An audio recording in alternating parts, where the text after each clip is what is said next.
Neymar Brazil দলের জন্য কোনো মানে একেবারে অপরিহার্য কোনো খেলোয়াড় এই মুহূর্তে নয়।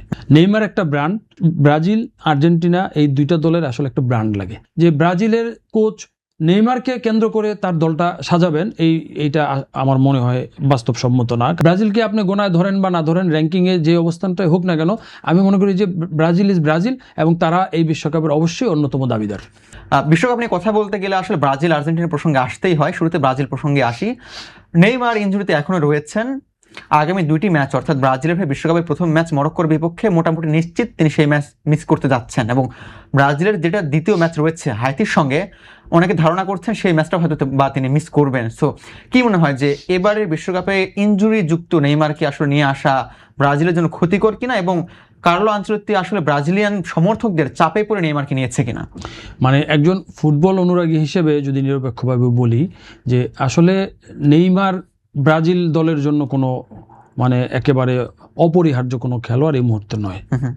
নেইমার একটা ব্র্যান্ড, ব্রাজিল আর্জেন্টিনা এই দুইটা দলের আসলে একটা ব্র্যান্ড লাগে। প্রত্যেকটা বিশ্বকাপে বা তাদের যখন ন্যাশনাল টিমটা যে কোনো প্রতিযোগিতামূলক ফুটবল খেলে বা ফ্রেন্ডলি মোড ফুটবল খেলে, তারা একজন দুজন খেলোয়াড়কে, আইকন খেলোয়াড়কে ঘিরে তাদের ব্র্যান্ডিংটা হয়।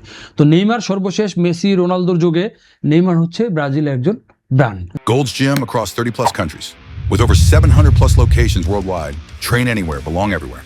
বাট গত 4টা বছর 2022-এর বিশ্বকাপের পর থেকে যদি আপনি হিসাব করেন, ব্রাজিল যতগুলো ম্যাচ খেলে, যদিও তাদের রেকর্ড খুব একটা ভালো না, র্যাঙ্কিংয়ে তাদের অবস্থাটা কিন্তু ব্রাজিলকে রিফ্লেক্ট করে না তাদের সবকিছু মিলিয়ে, কিন্তু গত এই 3-4 বছর কিন্তু নেইমার দলের অপরিহার্য অংশ হিসেবে ছিল না। ইনজুরি সহ নানান কারণে সে দীর্ঘদিন মানে বারবার সে দলের বাইরে গেছে। সুতরাং এই বিশ্বকাপে আমি মনে করি যে ব্রাজিলের কোচ নেইমারকে কেন্দ্র করে তার দলটা সাজাবেন এইটা আমার মনে হয় বাস্তবসম্মত না। কারণ নেইমার একদিকে ইনজুরি, তারপরে তার ফর্ম নিয়ে নানান রকমের আছে।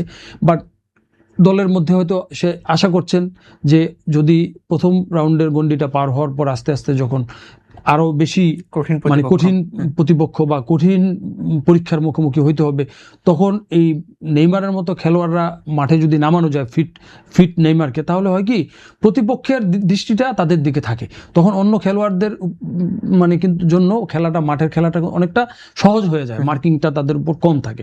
তো সেই ধরনের স্ট্র্যাটেজির কারণে হয়তোবা অথবা আলোচনা মানে অন্য তার যে মূল কি প্লেয়ার যারা এবারের বিশ্বকাপের জন্য কোচের, তো তাদেরকে হয়তো আলোচনার থেকে একটু আড়ালে রাখার জন্য নেইমারকে দলে নিয়ে রাখতে পারে। যে নেইমারের ইনজুরি, নেইমারের ফর্ম, নেইমারের পারফরমেন্স নিয়ে সবাই আলোচনা করবে, কিন্তু তার ভিনিসিয়াস জুনিয়র থেকে শুরু করে তার যারা আরও মানে ব্রাজিলের এই মুহূর্তে যারা মূল আসলে দলের কান্ডারি, তাদেরকে নিয়ে যাতে একটু আলোচনাটা কম হয়, এটার জন্য হয়তো নেইমারকে নিয়ে যেতে হতে পারে। সুতরাং আমি মনে করি যে নেইমারের ইনজুরির কারণে মাঠের খেলায় ব্রাজিলের খুব বেশি প্রভাব পড়বে বলে আমি মনে করি না। তবে নেইমার যদি তার সত্যিকার অর্থে তার ফর্মে ফিরে আসতে পারে বা 70% 80%ও ফিরে আসতে পারে, সেটা হবে নেইমারের মানে ব্রাজিলের জন্য একটা প্লাস পয়েন্ট এই বিশ্বকাপে।